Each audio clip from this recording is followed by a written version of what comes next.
Hola, vamos a presentar nuestro video de práctica formativa por Manuel Uribe y Daniela Trujillo. En primer lugar, vamos a exponer dos casos de plagio conocidos en Colombia, uno antiguo, que es el de Rosa María Londoño y Luz Mari Giraldo, y uno un poco más actual, que es el de Jennifer Arias. El caso antiguo. En 1996, Rosa María Londoño Escobar, estudiante de literatura de la Universidad Javeriana, presentó su trabajo de grado basado en el mundo poético de Giovanni Quesep. Este trabajo se encuentra en la biblioteca de la universidad. Sin embargo, poco meses después del grado de Rosa María, salió un artículo titulado Giovanni Quesep, El encanto de la poesía, publicado en la revista Colombo Mexicana La Casa Grande. Este artículo figuraba a nombre de Luz Mari Giraldo.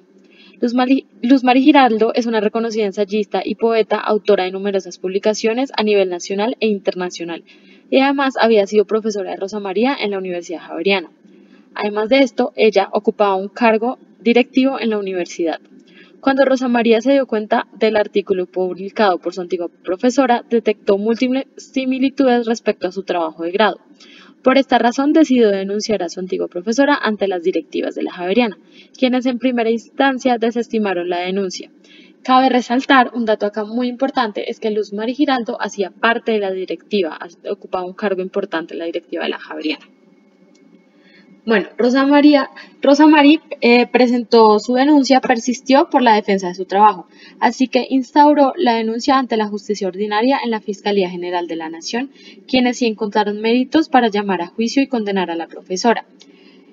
La Fiscalía 175 Seccional de Bogotá en diciembre de 2002 encontró méritos suficientes para señalar como responsable a Luz Mari Giraldo de violación al derecho moral de autor. Sin embargo, Luz Mari seguía firme en que ella no había hecho plagio del trabajo.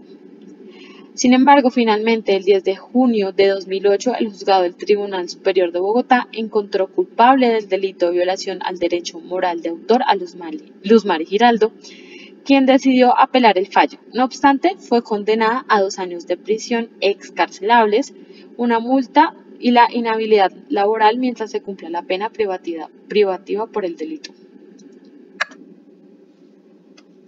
El caso actual. Este es un caso más conocido que sucedió el año pasado, el 23 de noviembre. La Universidad Externado de Colombia informó tras meses de investigación que hubo plagio en la tesis de la maestría en Gobierno y Políticas Públicas de Jennifer Arias, presidenta de la Cámara de Representantes. El texto de la tesis fue sometido a una prueba mediante una herramienta informática para la detección de plagio y encontraron un significativo número de coincidencias con fuentes y documentos publicados en Internet a nombre de diferentes autores. Una vez se confirmó el hallazgo, la Universidad Externado procedió a contratar un experto de derecho de autor y propiedad intelectual con el fin de confirmar o desestimar el caso. Finalmente se confirmó que había textos repetitivos literalmente y otros parafraseados. Por otro lado, se concluye que sí hay existencia de reproducción y copia infractora del derecho de autor. A pesar de las pruebas encontradas, la congresista rechazó las acusaciones de la universidad mediante redes sociales, especialmente mediante Twitter. En una de sus publicaciones cuestionaba el proceso que realizó la universidad. A pesar de las pruebas encontradas, según el artículo publicado en El Colombiano, la Procuraduría General no actuará en el caso de la tesis de la maestría. Esta decisión se debe a que ya pasaron 5 años desde la fecha de grado de la congresista y por lo tanto no tiene competencia para tomar acción disciplinaria según la ley. Reflexión. Después de toda esta situación que se presentó, en ningún momento justifico mis actos porque sé que cometí un error y terminé perjudicándome a mí misma y a otra persona que yo sé que su intención solo era ayudar. Yo estaba pasando por momentos complicados y en lugar de buscar ayudas tanto en la universidad como en otro lado por cumplir, entre comillas, con mis deberes académicos, terminé equivocándome. Y pues sé que ante todo debe primar la honestidad y el trabajo autónomo y esta experiencia sirve para aprender y recapacitar antes de tomar decisiones apresuradas. ¿Cómo se podría evitar? Ante todo yo creo que lo más importante acá es el diálogo porque reconozco que si yo hubiera hablado con mi profesora o con algún consejero pidiendo algún plazo o explicando mi situación, me hubiera podido dar pues alguna alternativa, pero pues yo por cumplir con eso actué de manera apresurada y pues terminé equivocándome. La universidad brinda varias opciones de apoyo y diálogo que son una gran opción para cuando uno se encuentra pasando por momentos difíciles. No obstante, hay muchas personas que no se sienten en confianza para buscar ayuda y por eso terminan cometiendo errores, como fue mi caso, porque no se asesoran a tiempo. Y por eso es importante que se promuevan espacios seguros donde se fomente el diálogo y la comprensión más allá de la parte académica.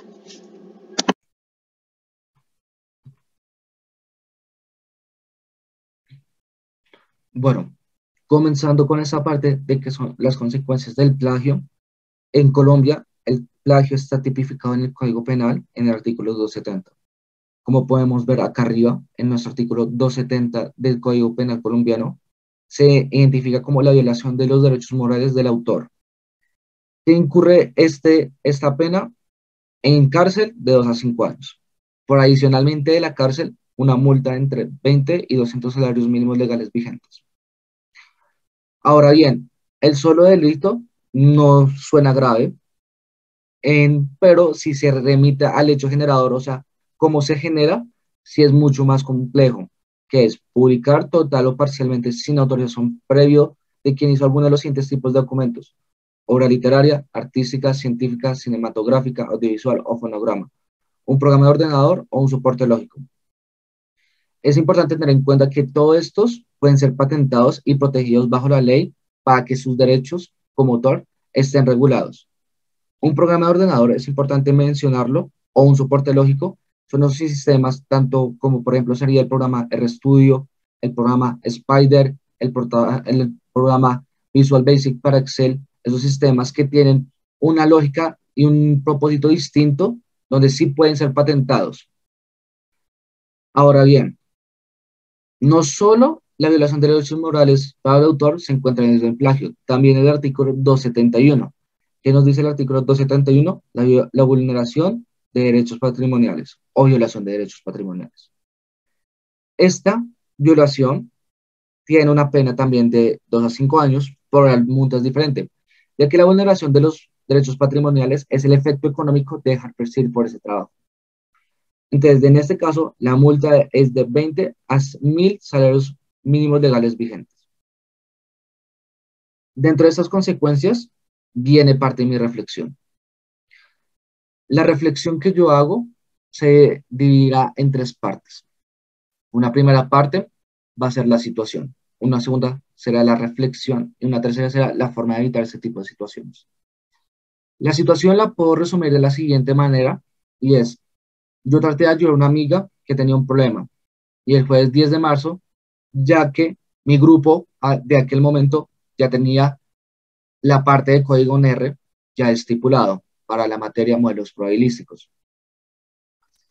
Este código en R era para analizar, hacer un análisis respectivo de lo que se está viendo en el enunciado, y ella me contacta teniendo un inconveniente personal y motivos exentos de mi conocimiento en ese momento, del cual yo le comparto el código y le hago una breve descripción de lo que yo comprendí, pero sin haberle mencionado al autor del código que había compartido ese documento.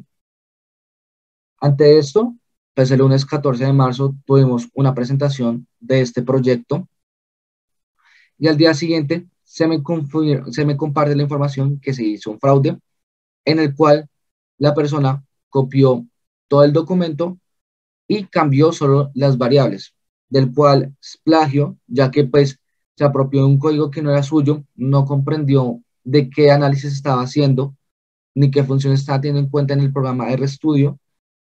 Y esto fue a raíz de que yo traté de ayudar a esa persona en buena fe y con confianza en que ella entendería lo que se está analizando, más no copiarlo completamente. Ahora bien, ¿qué recuperó esta situación? Por un lado, tengo que ser mucho más precavido lo que yo comparto. Para todas las materias en general, sea un escrito, sea un código, sea un análisis, sea un taller, cualquier actividad, tanto individual o grupal, pero a la persona que está ayudando no esté dentro de mi grupo, tengo que ser mucho más precavido. ¿Saben a quién se lo comparto? Claramente, porque no todos van a ahorrar de la misma manera, como se evidenció en este caso, ante situaciones de momentos difíciles. Tal que de esta misma manera, tengo que pensar dos veces y preguntarme lo siguiente: si lo que yo hago es correcto, y también cuestionarme por qué la persona me está contactando por un tema puntual, como pasó en esta situación. Dado que en todo el tiempo que se puede estipular para realizar la actividad, tiene que haber un motivo y en el cual tengo que ser más dudoso y pensar de una manera más crítica si lo que estoy haciendo es correcto. Ya como se evidenció, compartir un documento, no explicarlo y asumir que la persona lo hará de buena fe no es una manera óptima de resolver una actividad como estas, en general, tanto en esta materia como en cualquier otra, en cualquier naturaleza. Con base en eso, de que mi acción no fue correcta, de que tengo que pensar bien la situación y que la palabra ayudar no es la manera apropiada de aproximar, sino tratar de acompañar a esa persona en comprender es la mejor manera, más no compartirlo pensando que estoy ayudando a esa persona. Ahora bien, formas para evitar este tipo de situaciones se me vienen a la mente dos principalmente. Una primera sería considerar formar roles básicos, como sería, por ejemplo, dar una responsabilidad a una persona.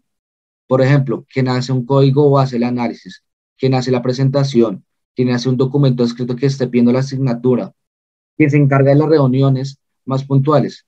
Obviamente eso está estipulado, pero en esta cosa hay que ser más explícitos. En este ejemplo, yo quiero hacer un poco más claro y es que los roles tienen que ser muy claros, o sea, desde un principio, desde la coordinación de la materia y no tanto como los estudiantes. Dado que en ese momento muchos no se le viene a la idea cómo distribuirse de manera objetiva y clara qué actividades hacer. Por ejemplo, en este caso de un ejemplo de quien haga el código. Este va a ser el análisis, pero la idea es que si se hace una entrega y se pide un código, una presentación de un documento, una persona, por ejemplo, el del código, va a hacer el envío. ¿Con base a qué? Él comparte el análisis, alguien se encarga de hacer una presentación, alguien se encarga de hacer un documento. Todo se junta y todo se envía. Ahora bien, después de la fecha límite de ese documento o cuando se hizo el envío, se tiene que pensar en lo siguiente y es, se puede exponerlo, se puede explicar el código con más tranquilidad. ¿Por qué? Dado cerrado el tiempo del plazo para enviar los documentos, no se puede hacer una copia o se puede alterar el documento o se puede cambiar de último minuto.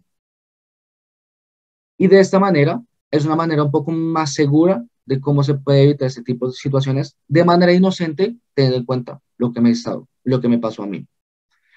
Otra opción, un poco más abierta, es también evaluar a la mitad de la fase de un proyecto o de una entrega de manera cualitativa, no cuantitativa, no con una opción de nota, sino para hacer una investigación de cómo está un grupo en general. Una encuesta de 2, 3 minutos máximo, con unas preguntas muy simples, en el cual se busca de manera responder cómo está la relación con el grupo y cómo está la situación un poco más personal. No hundiendo a profundidad, pero sabiendo qué está pasando. Porque esta situación se dio en un momento difícil y es claro tener presente que si se sabe que hay un grupo que está teniendo un problema y el mismo grupo lo está exponiendo, se puede llegar a una solución para que la calidad del producto que vayan a entregar o la calidad del proyecto que vayan a entregar no sea menor por, por medio al tiempo y por medio a incitar al error. Obviamente es algo opcional, pero es una manera para también tener claro desde el cuerpo docente qué está ocurriendo y medianamente intuir si estos factores pueden incidir o incitar a la copia y estar más preparados. Y de esta manera genera un poco más de apoyo dentro del mismo cuerpo y desde la misma materia, sea esta, sea cualquiera, para que se pueda evitar este tipo de situaciones. Obviamente, estas dos soluciones son muy orientadas a esta materia, pero se pueden reorganizar para muchas otras de diferentes carreras y diferentes materias, como ya se mencionó. Obviamente, es muy sesgado el tema de los roles, pero es una aproximación un poco más cercana para evitar este tipo de situaciones más puntuales, en vez de una copia totalmente directa, con intención maliciosa y con incitar a que pues, se cometió el fraude sin consecuencias de quienes son los afectados, sean directos o indirectos. Con eso presente, muchas gracias por escucharnos en nuestra presentación, donde se explicó los casos más importantes del plagio y sus consecuencias, las consecuencias ya a nivel Colombia legalmente del plagio y las reflexiones tanto de Daniela como mías. Muchas gracias.